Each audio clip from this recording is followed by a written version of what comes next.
Okey, lagi satu pasal langsir. Kalau macam saya lah, apa cara yang kami buat bila kami pasang langsir untuk bracket tu.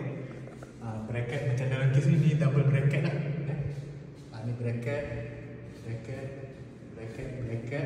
Macam kami senang je. Kami tak fikir panjang, kami buat dalam kes ni kami buat 5. So 5 tu kami ikut tiang tingkap lah. Kami ikut tiang tingkap.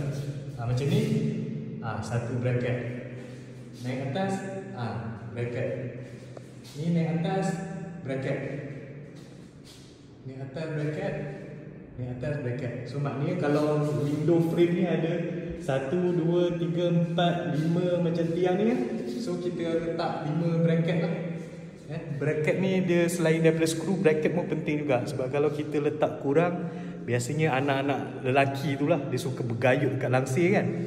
Kalau macam ni biasanya orang letak 3 bracket je. Tapi kalau budak kecil bergayut, dah jadi jatuh pula langsir, dah jadi susah kan. Kita biar pasang berpanjangan lah.